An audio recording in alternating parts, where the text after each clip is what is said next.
What is up, everybody? Welcome to Worst Brand Ever. Thank you for joining me on the stream.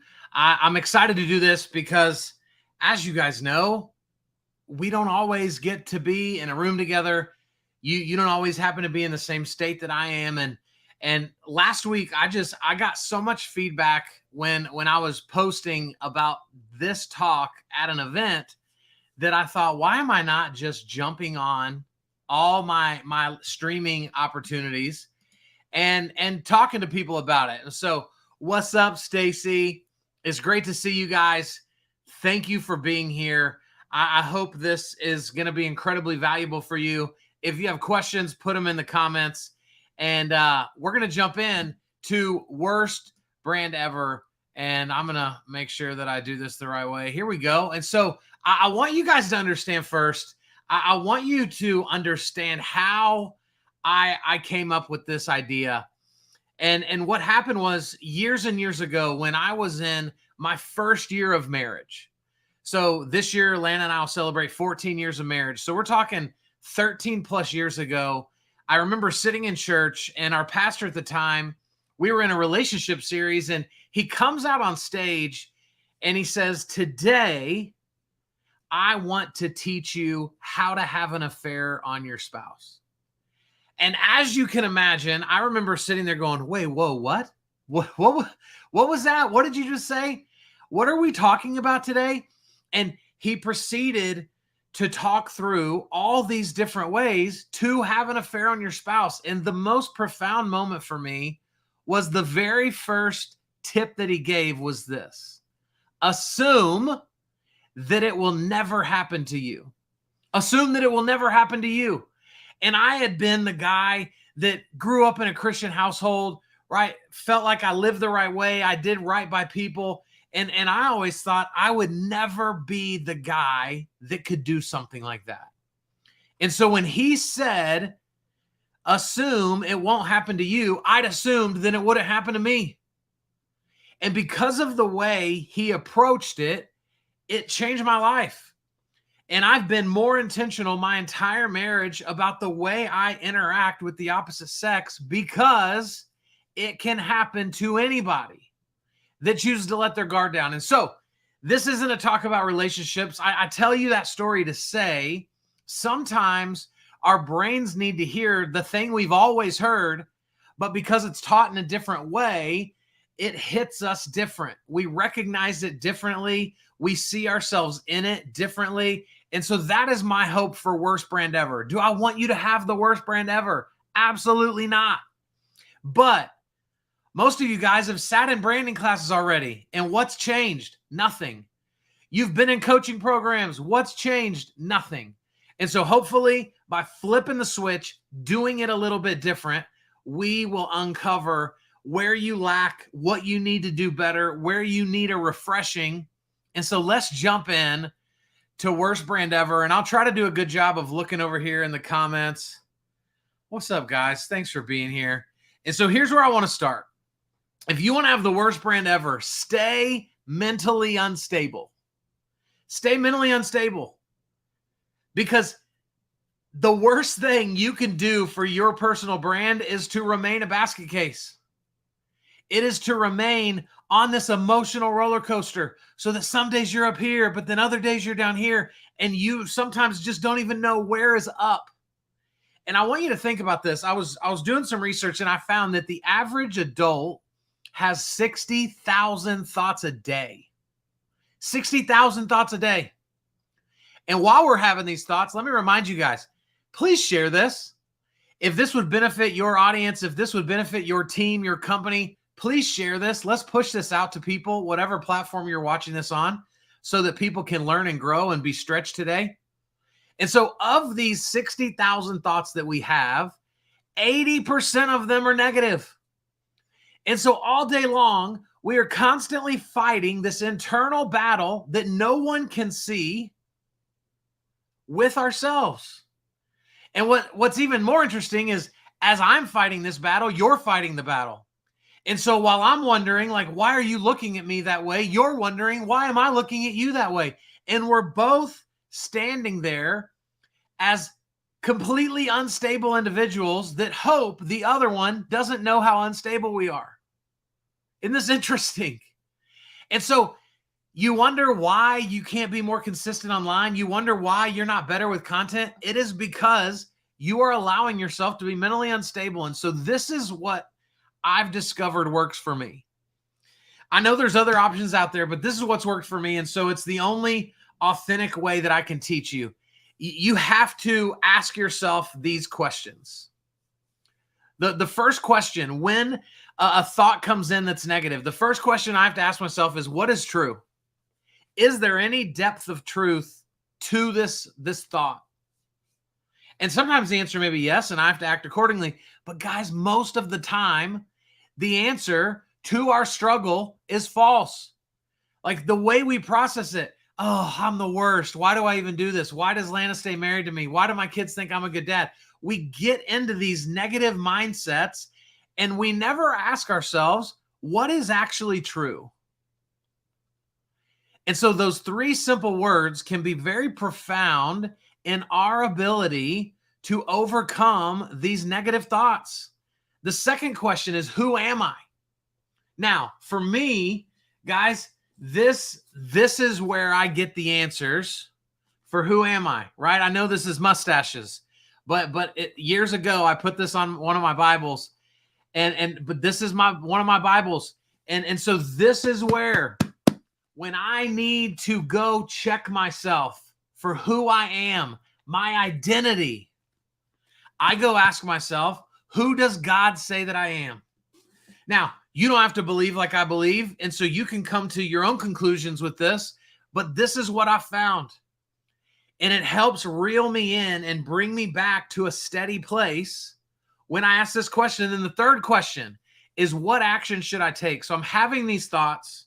I'm discerning the validity of these thoughts. What action do I need to take? Do I need to be aggressive with these thoughts? Do I need to be passive with these thoughts? Do I need to do nothing? But we don't just want to think about it. We want to do something for it.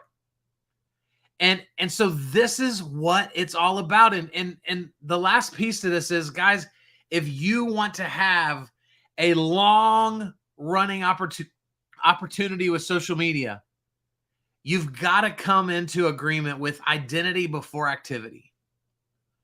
I've been super guilty in the past of talking about fake it till you make it, fake it till you make it, fake it till you make it, fake it till you make it. And what I'm realizing is, for most of us, we're going to fake it until we're exhausted. Because faking it till you make it isn't really a thing. Because there's a couple steps in there that as you fake it, you better actually be learning what you're supposed to be really good at. Right? So we can't just fake it and make it. We've got to understand who we are, what we're here for, why we exist. Otherwise, when anything hard comes our way, social media, we're going to fall victim to what the noises and voices in our head say, and they will overcome who we know we are. So you want to have the worst brand ever. Stay mentally unstable. The next thing is, you want to have the worst brand ever. Keep hiding your face. If you want to never get any business from social media, if you want to never grow your following, if you want to never have any influence over past buyers, past sellers, keep hiding your face. It's always shocking to me how many people, when I say, hey, who's doing video? How many people will go, ooh, I'm doing video. And I go, tell me more about that. And all they mean is, well, I mean, I'm doing tours of houses, but I'm never in them. Guys, what are we doing? This is our brand. This is our opportunity. If I am not in front of the camera, I will never get the opportunities that I possibly could get, because I'm never memorable to anybody. And so we have to understand, guys, this, what I'm doing right now, I would rather just be sitting at my office working. I would rather be playing with the kids. Like I don't just love to be in front of the camera. I don't love to have a secondary camera positioned over here to capture content. I don't love all of this. I do it because it's necessary. I do it because there's an incredible ROI with it. I do it because it positions me above those that are unwilling to. And so you have to get your face in front of the camera. This is your moneymaker. This is what you have. And so I don't care if you feel like you need to lose 20 pounds before you get in front of the camera, or if 20 years ago you would have been great in front of the camera. Your people need to see you as you are. And so you've got to overcome this. And the unfortunate truth in this entire training, guys, is the only way to overcome anything is to start pushing through. It's the only way. As I continually eat better and work out more, right? The only way to get healthy is to suffer and struggle. There's not a magic pill. There's not an easy button. And so you've got to do a better job of getting yourself out there. And we're going to talk more how to do that in just a few minutes. The next way to have the worst brand ever is to make it all about you. Make it all about you. Most people that I know that are in sales, they are, quite frankly, and that's the bad way to say it, not most people, a lot of people that I've met, they are a card-carrying member of Club Narcissism. It's all about them. Everything they do online is all about them. Every conversation they have with people is all about them. They don't know how to ask great questions. They don't know how to think about other people first, because it's all about what's in this for me. And so if you want to continue to have the worst brand ever, keep creating what you want. Keep creating what you're comfortable with. Keep creating things based on what's in it for you. And you will continue to have a dying brand that nobody cares about. We've got to figure out how to do the opposite of this. We've got to figure out how do we reposition ourselves so that we can get the most out of the people that are paying attention. And we can do this with two questions. And so I don't have a slide for it. And let me see. You know what? I can do this. We're gonna make a banner for these, right? So the first question number one is, what do I get asked the most about blank? Right? What do I get asked the most about blank? Question number one.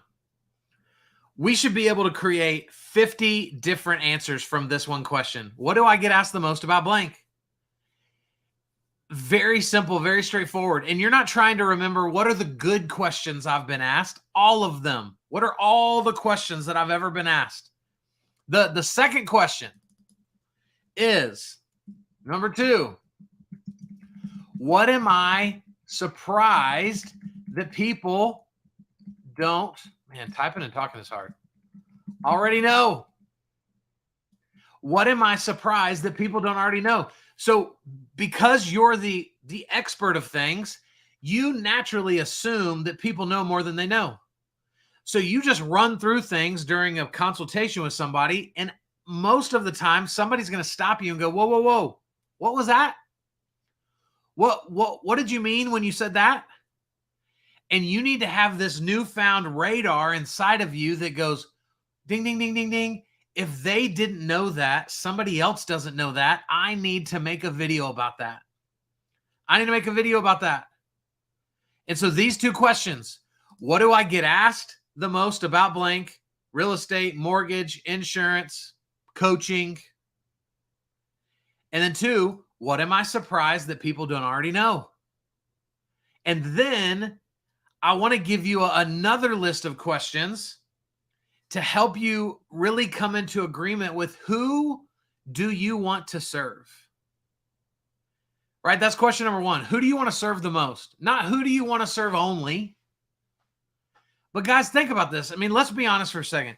How many of you've sat in my class and heard me say this 4 times, and maybe, just maybe, you have never gone through the actual activity of writing this down. So you hear this, and guys, this is what's so dangerous about the way our brains work.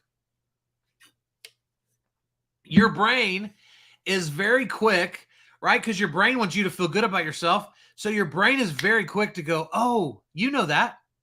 You already know that.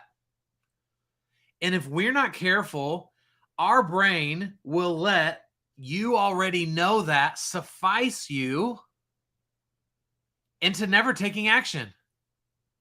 We're so guilty of this. Somebody can tell me how to lose weight, and they say, man, you need to eat less carbs. And my brain goes, oh, good job, Kyle. You already know that. But what we've got to get to is, are we applying it, or do we just know it? And so who do you want to serve the most? Number 2, what do they lack or need? You need to be able to clearly articulate, what does my ideal client struggle with? What are they struggling with? What can I help them overcome? All of this is going to help us break through our inability to show up online consistently through value. See what you guys are saying over here. What's up, Joe P? Number 3, where do they hang out regularly? Now, this is a digital question. We're not trying to get them to say Sonic or Whataburger or the mall, right? But where do they hang out regularly online? This is, I mean, guys, y'all know this. Many of you were probably one of the 10 million people to jump on Threads in like the first week that it existed. It is now just another social media platform. And so the question I get asked a ton, where do I need to be? Do I need to care about Twitter? Do I need to care about TikTok? Do I need to have a YouTube channel? Where do your people hang out? Are they more on LinkedIn? Are they Facebook? Are they YouTube? Again, let's not go pick the platform that's comfortable for you.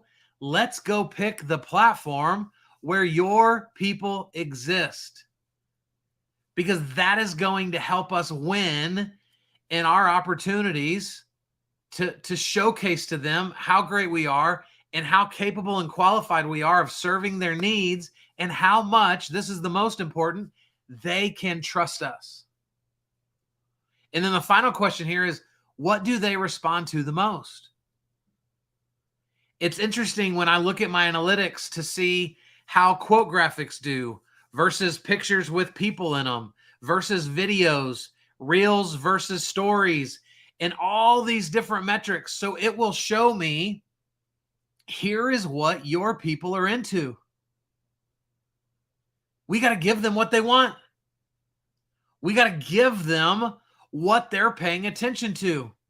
So again, if you don't do video because you don't like it, you're robbing your people of opportunity. Because if they like it, but you don't, you better be overcoming that discomfort and giving it to them anyway. And so we've got to figure out and learn how to do this at a high level. But as we continue to desire to have the worst brand ever, if that's you, only post once a week. You don't want to annoy everybody. Keep barely posting. You want to have the worst brand ever? Keep barely posting. Don't post regularly. Don't post every day. Why would you do that? People remember you if you post once a week. Guys, where I have heard the most misinformation passed around, it is in this conversation. Because I have heard experts say things like, people forget what you do every 72 hours, so you need to continually remind them.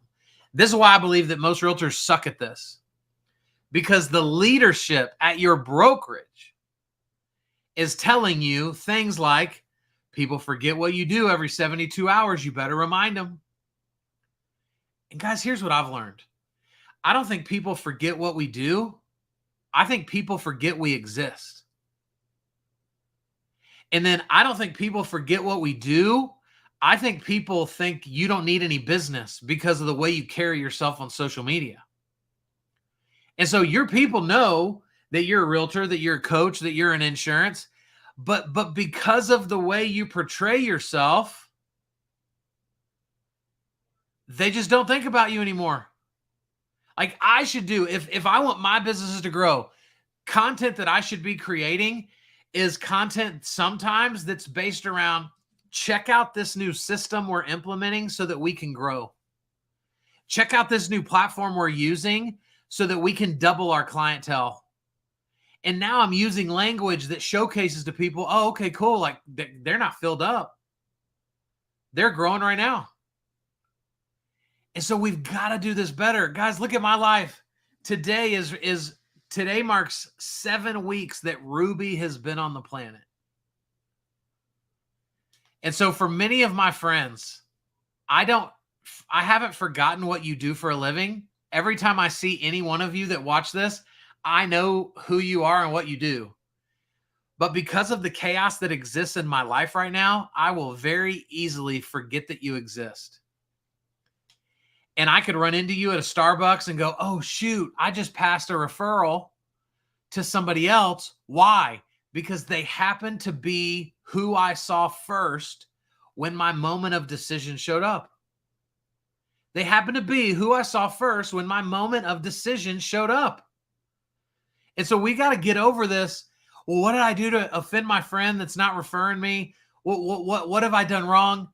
All you've done wrong is you've assumed that once a week is enough. It's not. You've got to be more present. And in just a minute, we're going to talk about how to be more present without having more time. Right? That's what we want. The reason most of you aren't more present is because you don't have any time. And so we're going to cut through all those excuses and fix this in just a minute.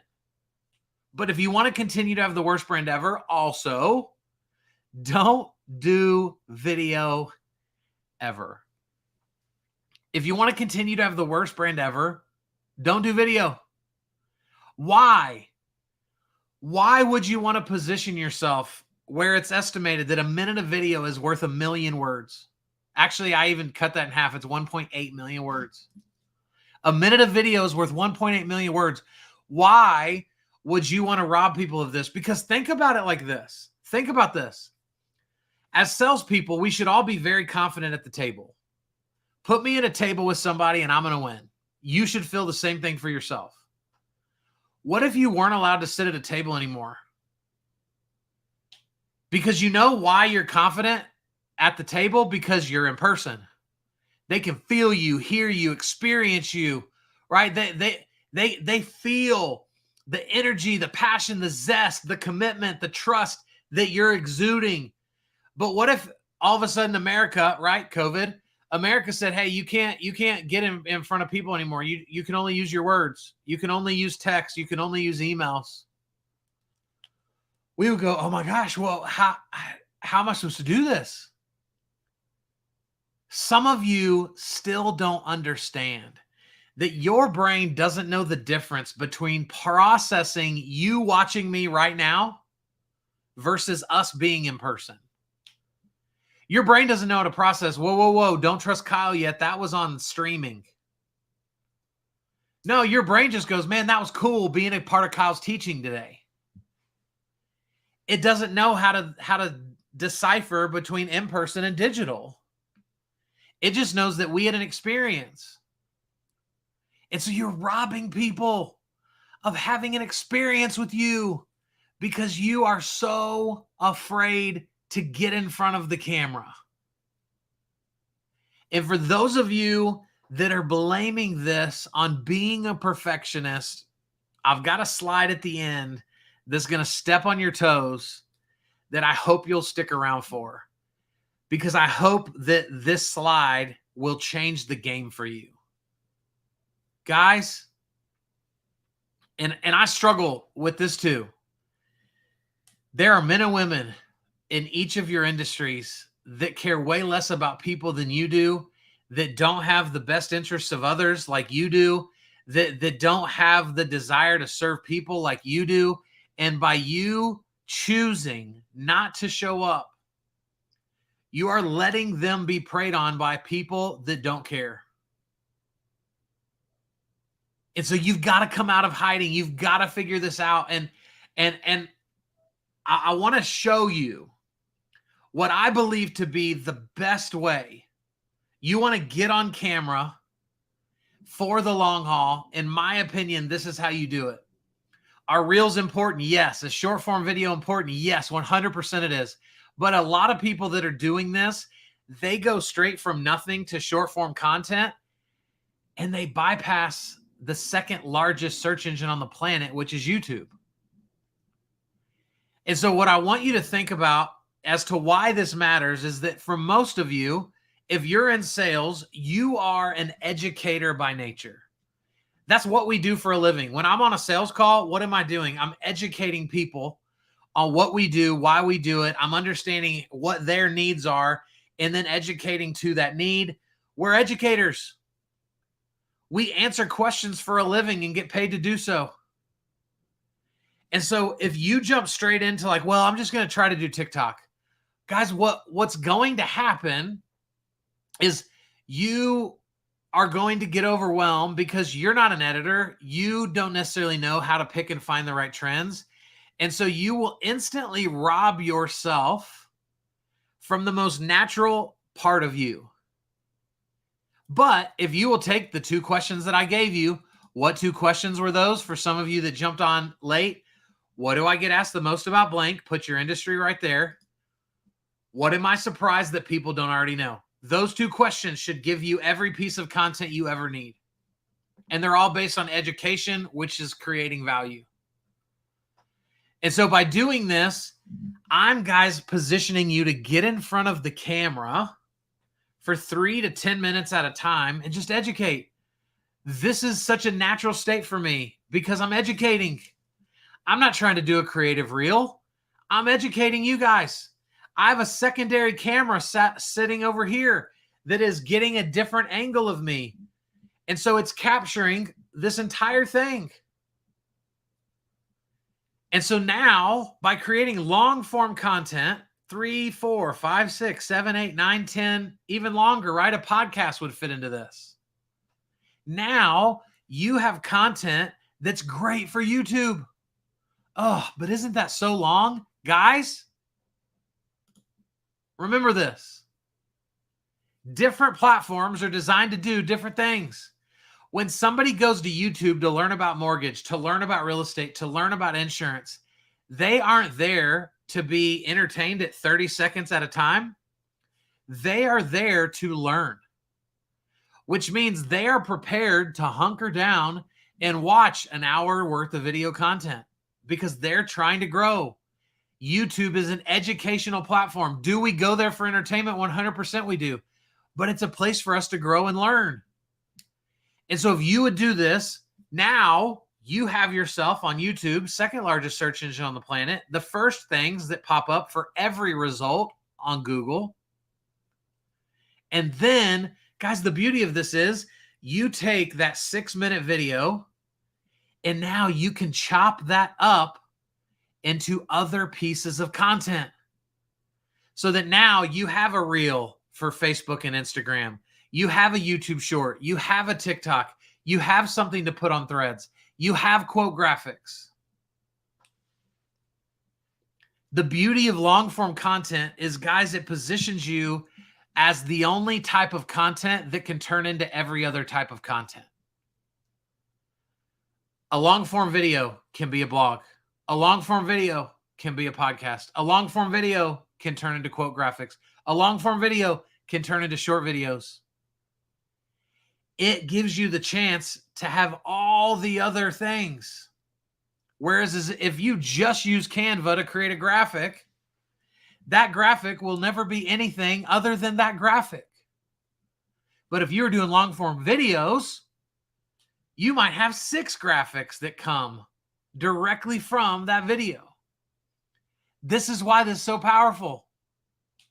I was at a conference a few months ago where Gary Vee spoke, and he told a room full of mortgage brokers that they should be posting 12 to 15 times a day.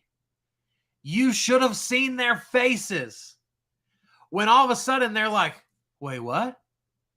Like they thought they were doing pretty good. And he shattered their dreams. Why does Gary Vee say this? He doesn't say this because he's literally creating 15 posts a day for Facebook. He is using long form content to create short form micro content. And then he's posting 2 to 3 times a day across 5 to 6 different channels. This is how he's winning. And if anybody on here wants to go, yeah, I just don't know if that's what's best for me. He's the best in the world at this. Why are we so quick to discredit what people that are better than us say? Why are we so quick? We're so quick to discredit people that are better than us. It's unbelievable.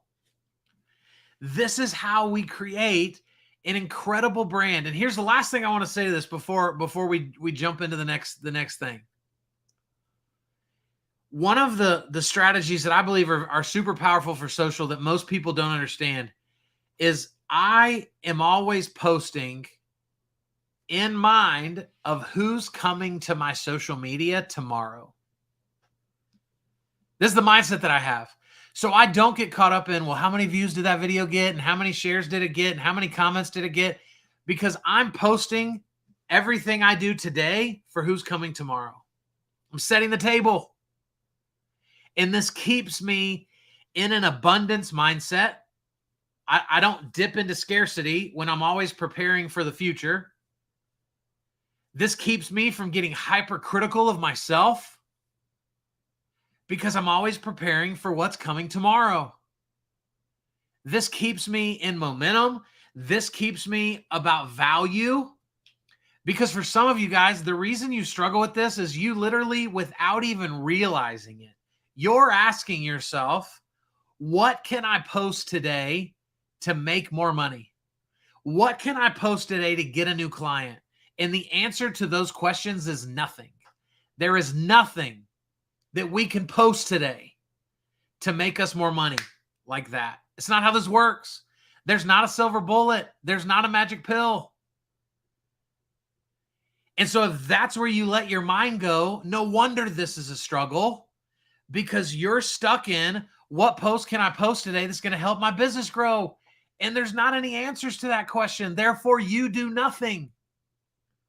But if you're asking, what can I post today that would create value for somebody that's here tomorrow? What content would that be? And it's a totally different ballgame when that's the mindset that we carry in to the way we lay out our social media. I'm going to quit before I turn this into a dead horse, because guys, I could talk about this all day. This is the missing piece for so many of you. This is it.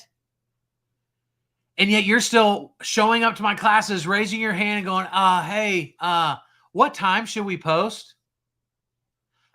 Hey, what graphic should I use in Canva? You're asking all these ancillary questions because you're avoiding what you really know you should be doing, which is getting your butt in front of the camera and start putting in the work. You want to have the worst brand ever? Don't try new things. Don't try new things. Why would you do that? Just stay the same. It's worked for you before. It's going to work for you now. I saw a post today from a friend of mine, Jeff Fitzer, that I'll actually get to see tomorrow in McKinney. Jeff, if you see this, I'm excited to see you tomorrow. And Jeff put up a TikTok today, at least today's when I saw it, that was essentially him kind of making fun of people that their only advice is get back to the basics. Get back to the basics. And I understand what a lot of people mean when they say that. I'm sure that I say it. But we've got to be careful that in our attempt to get back to the basics, we don't say no to all the new cool things that work. Well, I didn't need video back in the day, and I didn't need Facebook in the 90s when I was growing my business, and I didn't need a blog back then, and I didn't need a YouTube channel. And so we've got to be careful in our attempt to say get back to the basics that we don't cause people to abandon all the things that work, but they're just uncomfortable. Because we need both.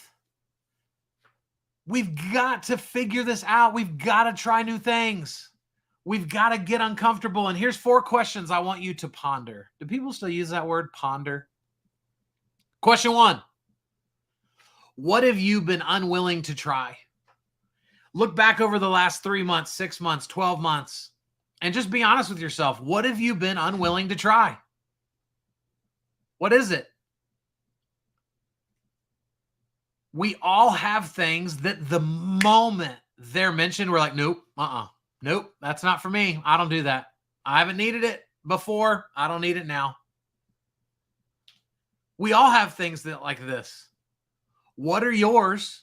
And how do we begin to go backwards and minimize those? Question number 2, what did you quit too soon? I get this all the time. Kyle, like I tried to, do video, but it just really wasn't my thing. And I'll dig in a little bit deeper, right? Interesting. Tell me more about that. Well, I probably did like 5 or 6 videos. Okay, interesting. Like over how long? Oh gosh, probably a few months. If we shifted this to a different story and I said to you, weight loss just doesn't work for me. It's just not really my thing. I don't think my body responds to it. And then you said, well, tell me more about that. Like, how much do you work out? And I said, I've worked out probably 5 or 6 times over the last few months. Your immediate response is going to be, dude, that's not how this works. This takes time to develop. This takes time for your body to get used to this and get shocked by this. And so you've got to be there every day, every other day, putting in the work. And so for some of you, there are things in your business that you have quit too soon and that other people are using to win, but you've already thrown in the towel and refused to try. I don't know what they are for you, but gosh dang it, you got to figure it out because it's killing your opportunity to serve people. Question 3, what's causing you to say no? Like, let's dig deep. Let's get into the mindset piece of this for a minute. Why are we saying no to the things we say no to? We all have reasons. Unfortunately, most of us aren't going to like the answers, so we avoid this question. And if we do tackle this question, if we're not careful, we just make up some silly, stupid excuse. We never dig into the root of the problem. And it continues to be a struggle for us. But guys, the last question is the most important question. It's the most poignant question. What are you putting at risk? By saying no to the things you're saying no to, what are you putting at risk? Are you putting at risk the college fund that you've been hoping to have for your kids? Are you putting at risk your ability to retire one day so you can travel with your spouse? Are you putting at risk the nonprofits that you've said yes to, but if you're being honest with yourself, your bank account's not probably going to position you to be able to give what you want to give? What are you putting at risk by saying no to discomfort, to the unknown, to the new? These questions are so powerful when we will take just a couple of minutes to think about them and then respond. As we kind of begin to land this plane, you want to have the worst brand ever? Use your brand as a reason not to work. I also meet people that they don't do any of the basics, but they post on Facebook every day. They don't do any outreach. They're hardly calling anybody. They're not positioning themselves in anything that's good for them, but they post every day on social media. And so you want to have the worst brand ever? just sit there and depend on your social media to be 100% of what you get. It doesn't work like that. Social media isn't the end all be all. Social media is a powerhouse in addition to the other things that you're already doing. If I'm out networking and meeting new people, now my social media has a greater chance to work because all those new people are going to go look me up. They're going to see that I've got thousands of videos across all these platforms and go, dang, this Kyle guy's super legit. It's not or, it's and. So this isn't like, oh, do you want to cold call or do you want to do social media? Oh, do you want to work your database or do you want to do social media? It's and. If you'll do social media and work your database, if you'll do social media and call a for sale by owner, now it's going to actually work for you because it's in tandem with your efforts. We got to do this better. Oh, baby. I love this one. You want to have the worst brand ever? Keep your value to yourself. I talk to people regularly that'll say, you know, there's some things that like when we meet in person, I keep those to only when we meet. I don't want to really put those in videos. I don't want to put that out there. That's like my secret sauce. Guys, you don't have secret sauce. Isn't it hilarious that McDonald's calls it their secret sauce, but we all know what it is? There's 1,000 videos on TikTok that I could find right now that are say, here's how to make McDonald's secret sauce. It's not a secret sauce. It's Thousand Island dressing, right? That's what it is. And so you are fooling yourself if you think you have secrets that you're holding back from people until you get them to the table. Because what if they never get to the table? Give it away. Well, one of the greatest struggles that I had with this was years and years and years ago when I started my first coaching company. I had people paying me. Gosh, I think they paid like $20 a month. And I was in heaven. I thought it was incredible. And so now I have this paid group, but then I have my social media. And what I was so unprepared for was now, what do I give away for free? And what do I only give away to my paid people? And I struggled with what to post on social media because I was afraid, like, am I going to make all these people mad that I'm giving away the things that they think they're paying for? And the big transition for me was when I realized I'm giving it all away because what people are truly paying for is proximity to me. When I have a coach, my coach, I'm paying for proximity to him. I'm not listening to the words he says and says, well, no. Don't say that. That's for our paid group. No, I'm paying for proximity to him because his relationship is what I value more than anything. Not the content. It's the relationship. This is the same for you. So all these secrets you think you have, make a list of them and start giving them away. Put them on video and watch how much better you'll feel about social media because now there's no longer a list of what I can and can't say online. It's all fair game. You want to have the worst brand ever? Do not tell stories. Do not let people into your life. Do not let people experience your behind the scenes. Do not let people see how the closing happened. Just show them a picture of the closing. Guys, we got to let people in. We got to become storytellers. I've told many of you this story before. Some of y'all might even have been on the webinar, but I was teaching a webinar, gosh, with maybe 700 loan officers on it a couple years ago. And I told a story about our dog, Parker. And some people in the comments were like, we want to see Parker, go grab Parker. And so I'm usually yelling at Parker to not come in my office. So I think I freaked her out when I started yelling at her to come in my office. So she reluctantly kind of like jogs in here. I grab her and she pees all down my side. All down it. I mean, good night. It was as if she hadn't peed in 3 days. I'm drenched. There's a pool of urine on the floor. I smell it everywhere. And I had 20 more minutes of this webinar to teach. And I remember having this moment of like, do I let them in? Do I tell this story? Or do I pretend like it never happened because they don't know any different? They can only see her face. And I told the story. And guys, literally yesterday, somebody said something to me about, man, do you remember that webinar you did where you got peed on by your dog? Dude, that was so funny. People remember moments, stories, experiences, things that make them feel something. And you know what doesn't make them feel something? Your listing photos, the video of your new property, you with your arm around somebody at the closing table without a story attached. No one gives a crap. We got to tell people stories. We got to let them in.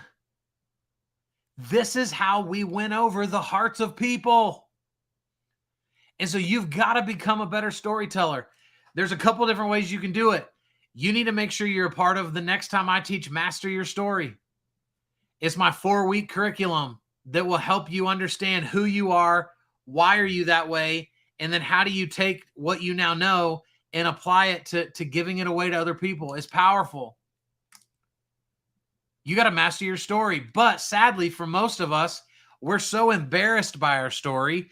We've been lied to about our story. We assume that everybody else's story is cooler than ours. And so what we end up doing is nothing. Because we assume people don't care. We want to be on the journey with you. Let us in. And the last thing is you want to have the worst brand ever. Don't give yourself any grace. Don't give yourself any grace. You should be amazing at this the first time. You should already know how to be great in front of the camera. You should already know how to articulate through story. You should already know how to do all this stuff. So by all means, why would you give yourself grace? Why would you cut yourself slack? Please do the opposite of this. Please remember that this is a marathon, not a sprint. That you are positioning yourself to be successful over the rest of your life, not just to be successful in the next 3 minutes. Live out your humanity. Poke fun at yourself. Be the first one to laugh at you so when others laugh, you're not bothered by it.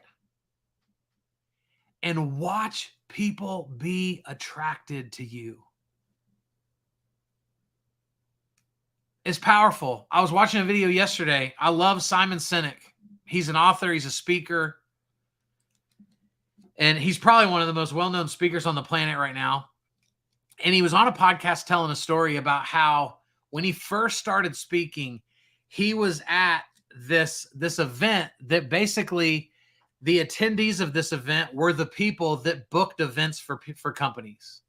So this was like a speak off so that they could learn like who the talent was and then book them for future speaking gigs.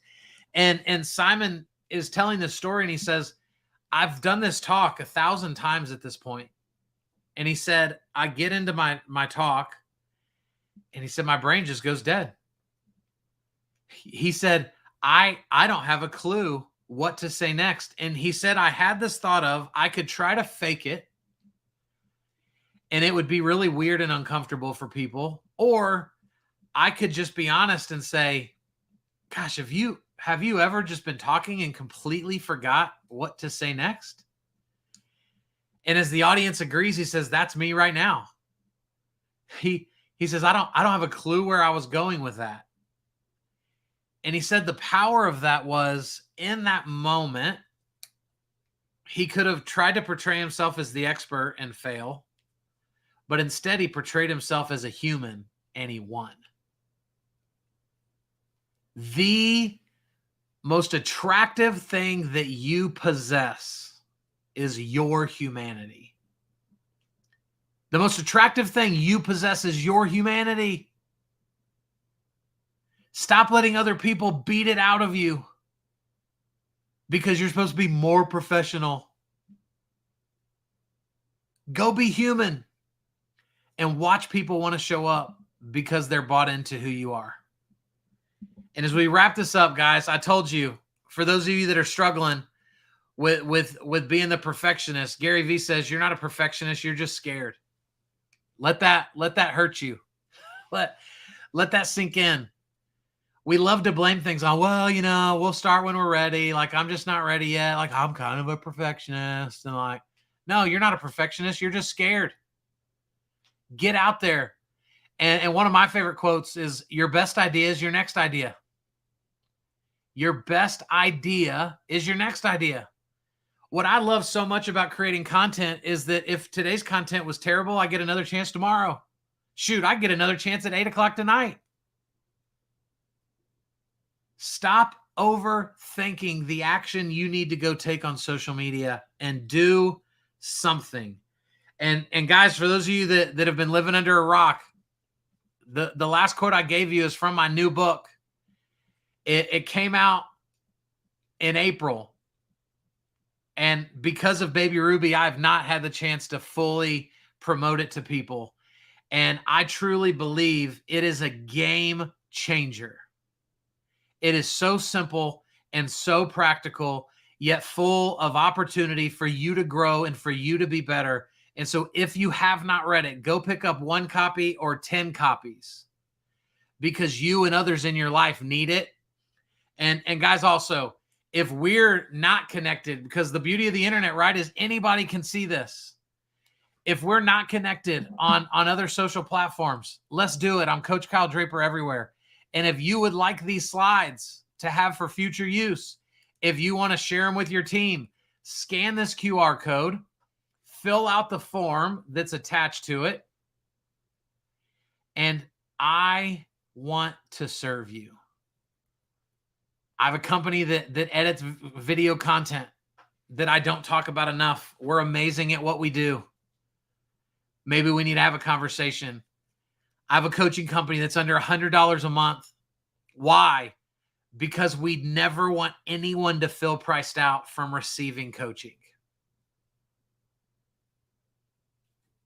I'm here to serve. Let me know how I can. Thank you guys for being a part of this.